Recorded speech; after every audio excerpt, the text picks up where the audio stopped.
Namasté et bienvenue sur Sadhana Chronique.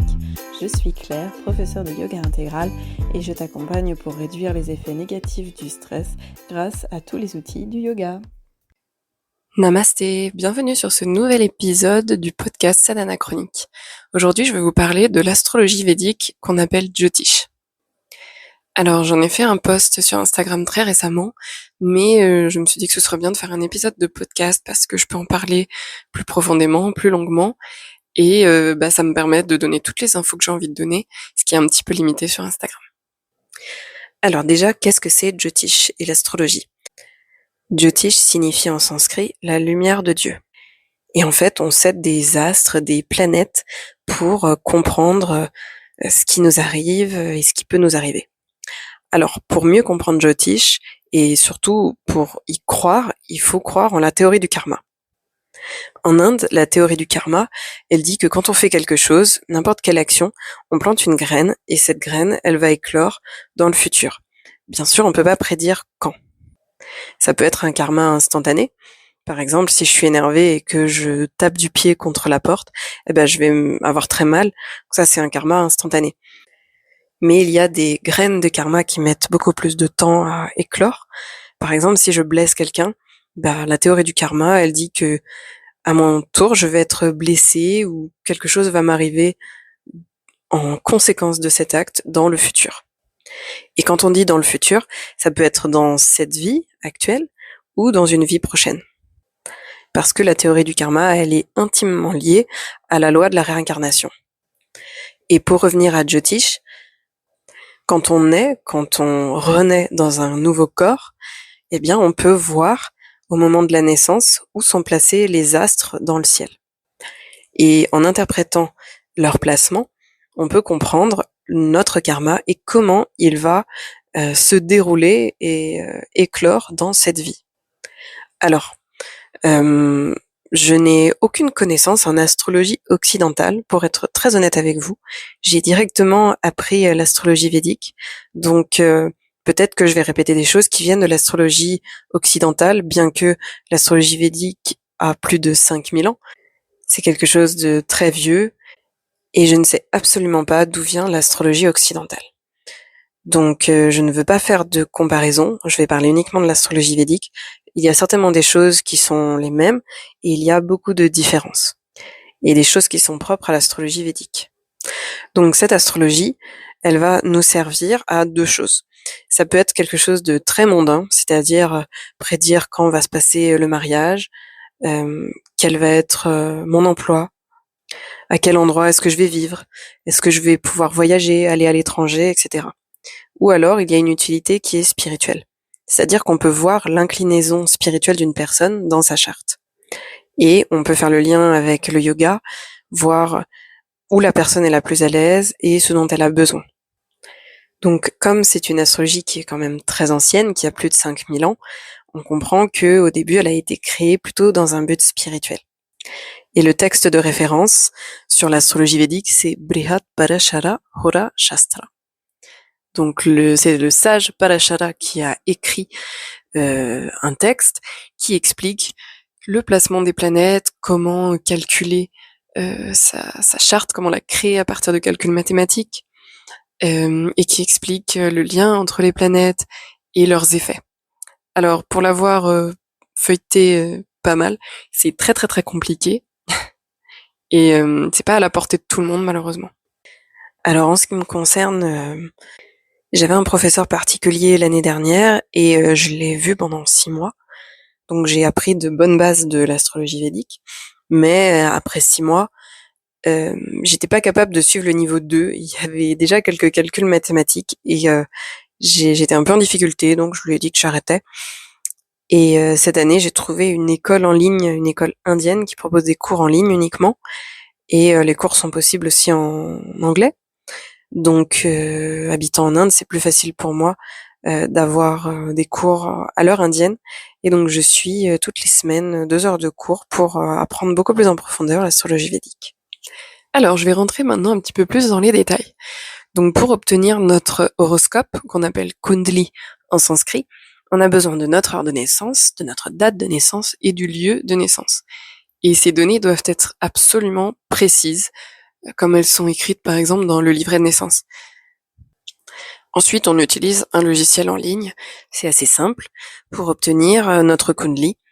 Et on a 12 maisons avec 12 signes, donc ce sont les signes de l'horoscope qu'on connaît en Occident. Et dans ces maisons sont placées nos planètes. Donc, par exemple, peut-être que quand je suis née, le Soleil était en Capricorne, et on va retrouver le Soleil en Capricorne dans notre charte. Toutes ces informations, elles ont des significations. Toutes les maisons signifient des aspects de la vie, les planètes représentent des caractéristiques, et les signes aussi représentent des caractéristiques. Par exemple, la maison 1, c'est notre personnalité, notre apparence physique. En sanskrit, c'est ce qu'on appelle le lagna. Donc, la maison 1, ce sera notre lagna, et c'est notre ascendant.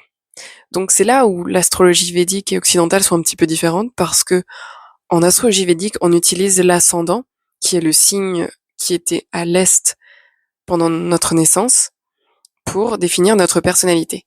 Parce que cet ascendant, il change toutes les 2 heures. Donc en astrologie védique, on estime que c'est plus précis pour définir la personnalité, puisque c'est pas un signe qui change tous les mois comme en astrologie occidentale, mais qui change toutes les 2 heures. Donc ça permet d'avoir une personnalité un peu plus affinée. Donc ces 3 éléments, ce sont vraiment la base pour analyser notre charte. Après, en astrologie védique, il y a énormément de choses complémentaires.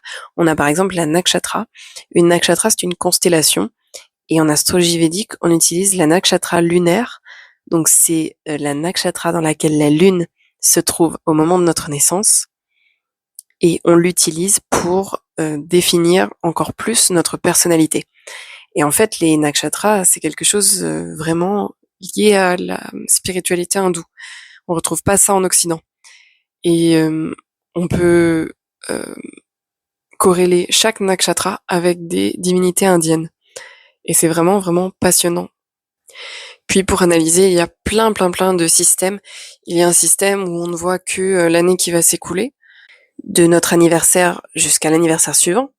Ou alors on peut poser une question et obtenir une charte selon l'énergie au moment où on a posé la question. On a aussi un système qui s'appelle les dashas. Donc ce sont des séquences mouvements planétaires et qui sont propres à chacun. Donc on peut dire à tel moment il y aura le mariage, à tel moment il peut y avoir le divorce, à tel moment il y aura un enfant, etc. C'est vraiment propre à chaque personne, puisque chaque date de naissance, chaque heure de naissance, tout est vraiment différent.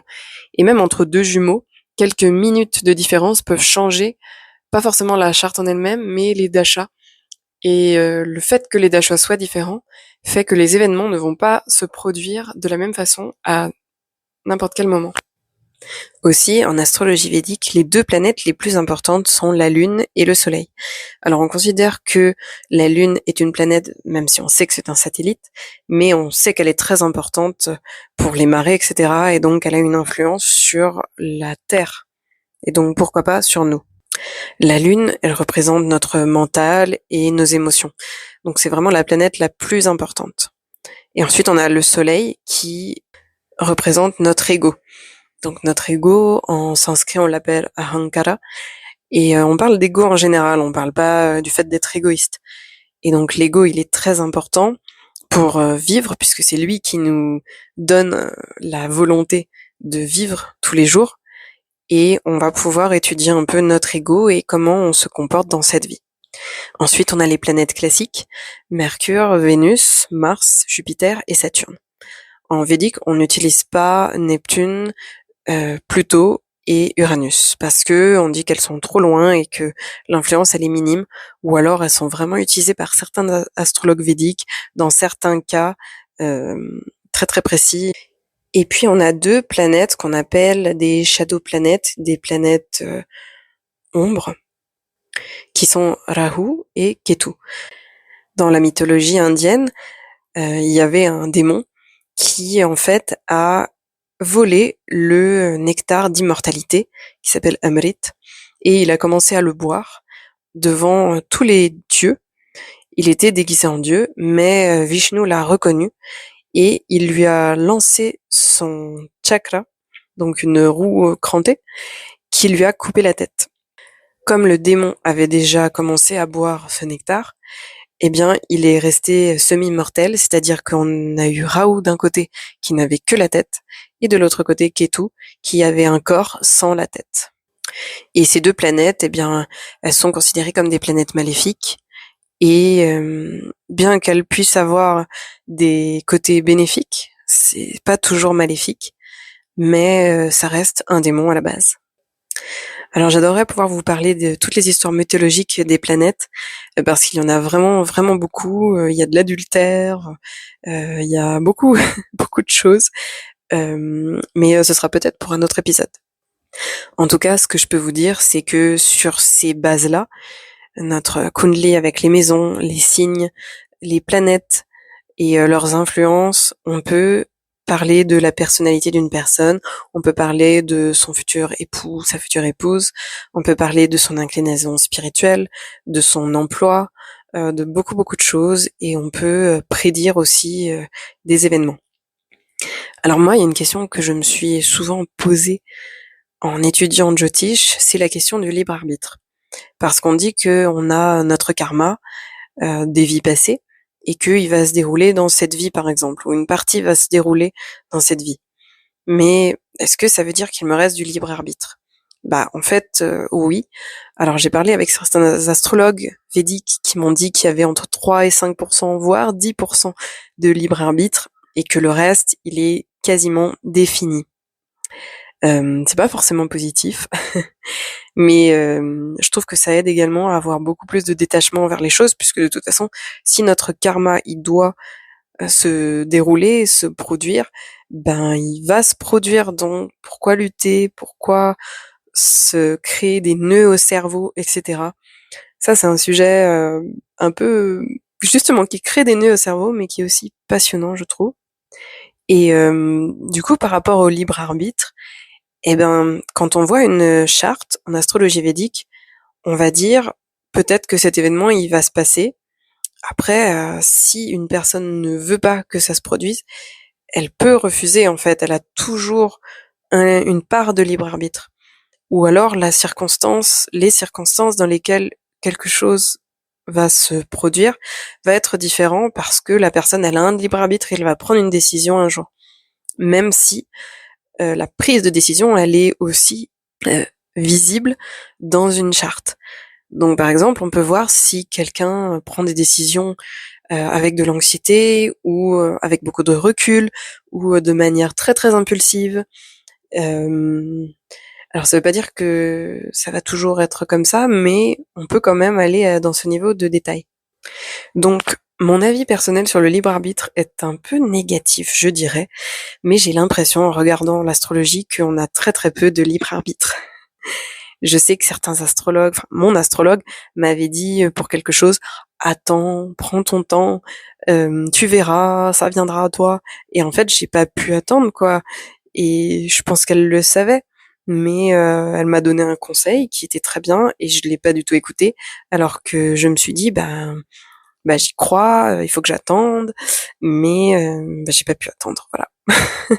Donc si vous avez des pistes sur le libre arbitre et surtout par rapport à la religion hindoue, à Sanatana Dharma, envoyez-moi des messages, dites-moi ce que vous en pensez parce que je trouve que c'est un sujet tellement passionnant et j'arrive pas à me défaire de ce nœud mental. Alors mon premier professeur d'astrologie m'avait dit que le problème, c'est que beaucoup de personnes maudisent les planètes en disant bah c'est la faute de Raoult, c'est la faute de mon soleil, c'est la faute de ma lune qui est sensible, là là là là là. En fait, les astres dans la religion ici, ce sont des dieux, donc on peut pas les maudire.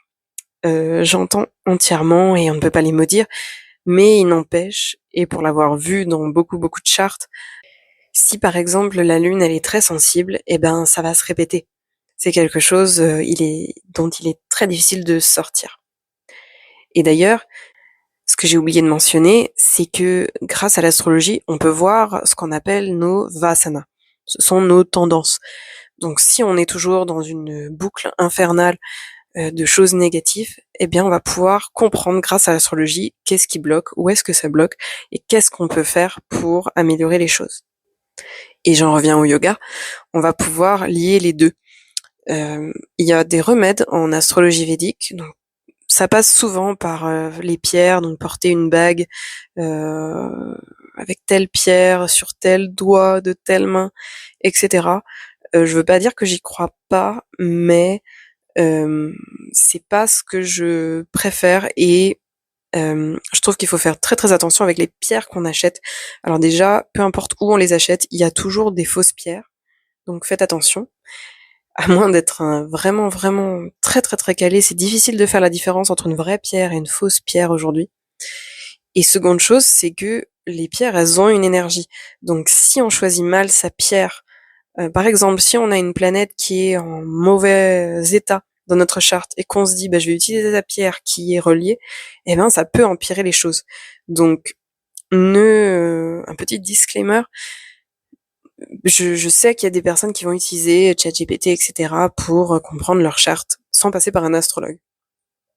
Pourquoi pas, mais par rapport aux remèdes, n'écoutez pas ChatGPT, s'il vous plaît, parce que voilà, ils vont prendre, c'est un algorithme en fait, il va utiliser les données qui sont sur internet, il y a à boire et à manger, et il va vous dire, ton soleil est dans une mauvaise maison, donc utilise la pierre un tel parce que ça va aller mieux. Mais en fait, non. Moi, je peux vous dire que je l'ai fait. Alors, j'ai utilisé un bracelet en fait avec une pierre pour Jupiter. Et j'ai été malade pendant 2 mois l'année dernière. Et c'est après avoir été malade que quelqu'un m'a dit, mais ça fait combien de temps que tu utilises ce bracelet? Je dis, bah, ça fait 2 mois.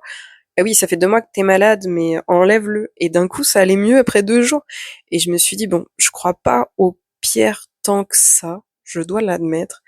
Mais, pour le coup, je sais que ça m'a flingué ma santé. Et c'était bien sûr un astrologue qui m'a dit, enlève ce bracelet, enlève ce bracelet. Donc pour revenir aux remèdes, sans tomber dans la paranoïa, moi je vous conseille d'éviter les pierres, aussi parce qu'il y a des gens qui vont essayer de vous vendre tout et n'importe quoi à n'importe quel prix. En fait, il y a les mantras en remède qui sont vraiment super parce que en récitant par exemple le mantra pour la lune, eh bien on va apaiser Chandra qui est la lune en sanskrit, et ça peut apaiser nos émotions par exemple. Et c'est quelque chose qui passe à travers la vibration, et comme on chante nous-mêmes, la vibration elle passe vraiment à l'intérieur, on le sent en chantant, en récitant le mantra. Alors je peux aussi vous partager des remèdes un petit peu plus farfelus qu'on trouve en Inde. Ils ont tous une signification. Par exemple, il y a des jours où on peut donner des graines de sésame noir aux corbeaux, où il y a des jours où on peut donner certainement des bananes à des singes, etc., etc.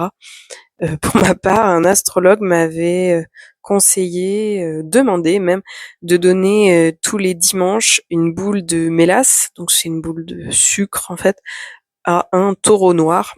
Alors, en Inde, c'est très très simple de trouver des taureaux, surtout à Rishikesh, il y a des vaches et des taureaux partout. Donc le dimanche, je me baladais avec ma boule de mélasse, je trouvais un taureau, je lui donnais dans le creux de la main bien sûr, sinon ça marche pas. Et voilà, c'était censé m'aider pour des petites choses. Alors pourquoi ces remèdes existent? Parce qu'en fait, la plupart vont nous aider à travailler quelque chose à l'intérieur de nous, quelque chose qui peut être inconscient. Par exemple, si on donne quelque chose à un animal sauvage, il faut aller au-delà de nos peurs, etc. L'astrologue, il va pas forcément le dire comme ça. Il va dire, il y a tel remède, fais ça. Il va pas forcément expliquer pourquoi, sinon. Bon. Et pour les Indiens, c'est tout à fait normal.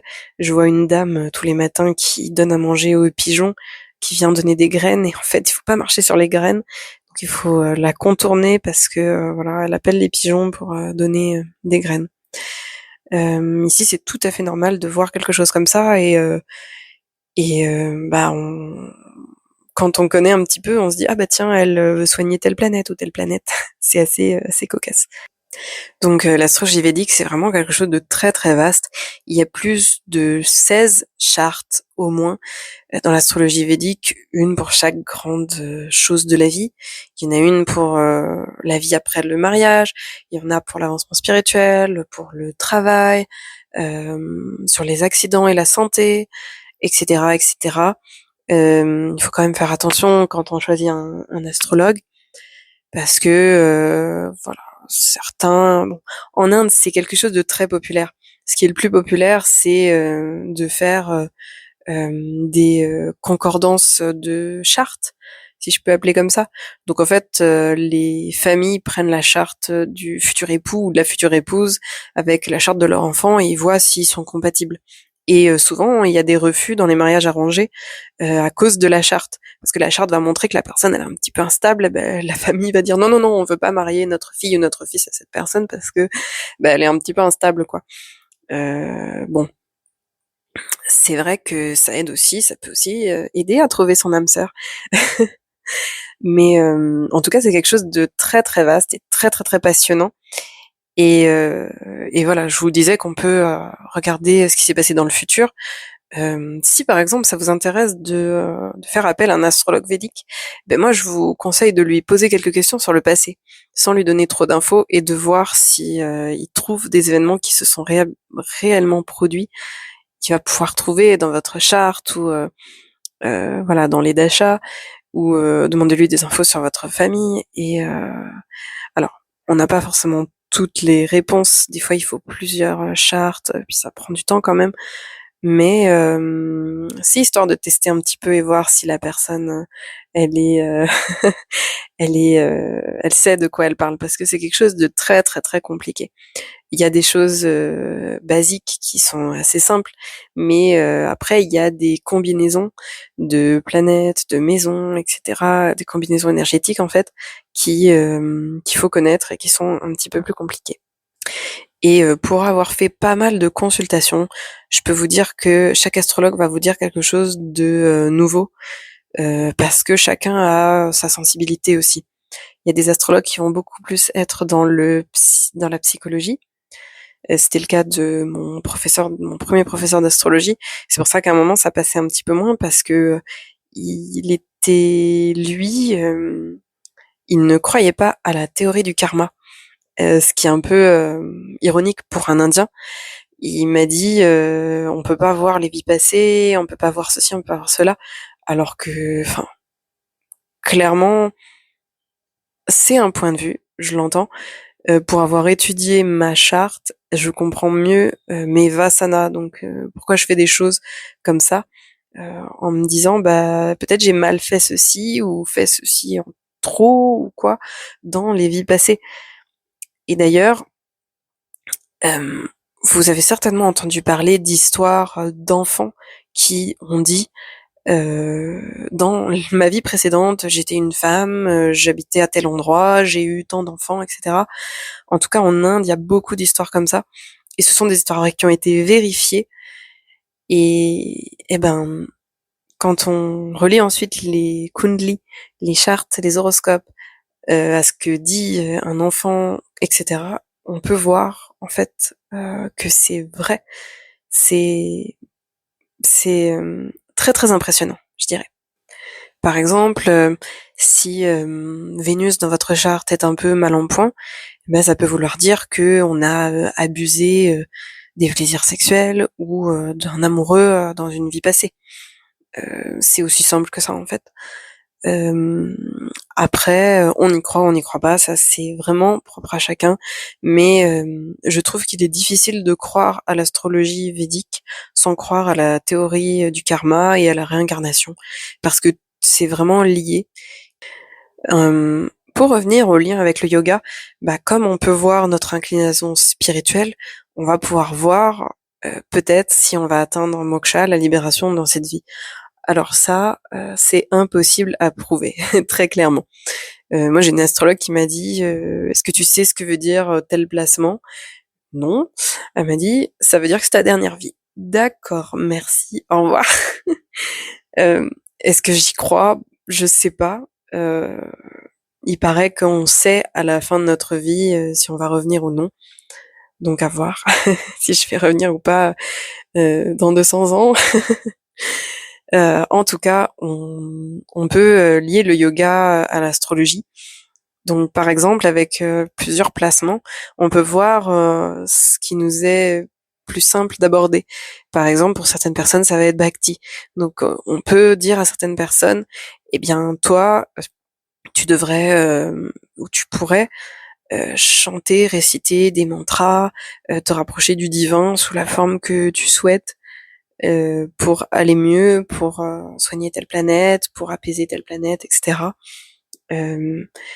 C'est vraiment très intéressant. Par exemple, j'ai quelqu'un qui m'a dit que moi, un yoga plus dynamique, ce serait mieux pour moi. Et c'est vrai, en fait. Je sais que si je fais des postures assez dynamiques, eh ben, ça va être super parce que j'ai pas mal d'énergie à dépenser et pas mal de colère en moi. Que je dois dépenser en dépensant ce foutu cortisol, cette hormone du stress qui est chez moi. Et je sais qu'avec des postures ou de la boxe même, j'ai envie de dire, enfin, voilà, je parle du yoga parce que forcément c'est ce qui est le plus proche de moi, mais on peut dire à quelqu'un fais de la boxe, ça, tu vas aller mieux, ou fais du yoga dynamique, c'est mieux pour toi. Donc ça paraît rien comme ça, mais je pense que quand quelqu'un va voir un astrologue védique qui va donner des choses comme ça, bah, c'est très très utile. Si la personne elle est persuadée que ça fonctionne et qu'on lui dit ton truc c'est la méditation, oui c'est difficile, mais il faut que tu t'accroches, il faut voilà. Et la personne elle va finir par trouver à un moment, elle va finir par avoir ce bien-être qu'elle cherche. Je crois que c'est à peu près tout ce que je voulais vous dire sur Jyotish. Pour cet épisode. C'est très très très vaste et je suis vraiment en apprentissage. J'ai étudié là que 2 semaines dans la nouvelle école que j'ai trouvée et je suis partie pour 1 an d'études. Certainement même la 2e année. Je verrai comment l'astrologie, enfin les mathématiques astrologiques vont finir de m'achever. Donc c'est très certainement très fort probable que je ferai d'autres épisodes sur Jyotish. Si vous avez des questions, n'hésitez pas à me les envoyer, comme ça me donnera un peu plus de matière pour un prochain épisode. Un prochain épisode, que ce soit sur le yoga en général ou sur les mantras ou sur l'astrologie védique ou même sur la vie en Inde. Je serais ravie de continuer ce podcast et voilà, j'espère vraiment que vous avez trouvé ça intéressant. Moi, je trouve ça vraiment vraiment passionnant. J'ai hâte de continuer l'étude de Jyotish et de partager avec vous. Et je vous dis à très bientôt sur le podcast. Namasté.